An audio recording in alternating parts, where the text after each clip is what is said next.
শূন্য পদে শিক্ষক নিয়োগের বিষয়ে সরাসরি আদালতের উদ্দেশ্যে আবেদন জানালেন মুখ্যমন্ত্রী মমতা বন্দ্যোপাধ্যায়। বুধবার পূর্ব বর্ধমানের সরকারি পরিষেবা প্রদান কর্মসূচি থেকে মমতা বলেন, আমরা রেডি হয়ে বসে আছি, প্লিজ শূন্য পদে শিক্ষক নিয়োগের ব্যবস্থা করে দিন। শিক্ষক নিয়োগে দুর্নীতির অভিযোগে শাসক দলের একাধিক নেতা জেলবন্দি। 1000 দিনের বেশি হয়ে গেল চাকরি প্রার্থীরা রাস্তায় বসে রয়েছেন।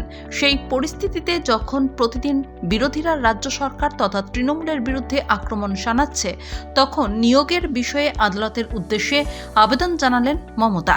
বুধবার মুখ্যমন্ত্রী বলেন, শিক্ষক নিয়োগে অনেক শূন্যপদ পড়ে রয়েছে, কিন্তু কোর্ট আটকে রেখেছে।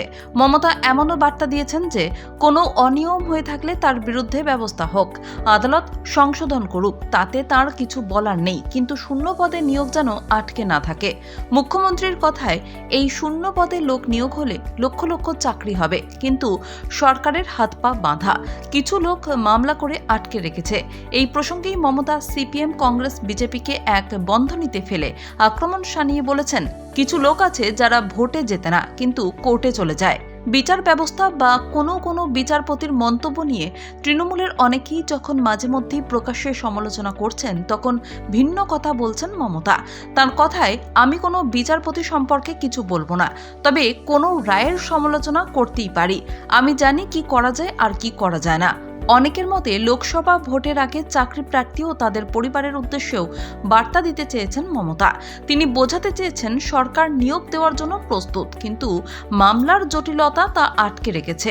আর সেই মামলার নেপথ্যে রয়েছে সিপিএম, বিজেপি, কংগ্রেসের মতো বিরোধীরা।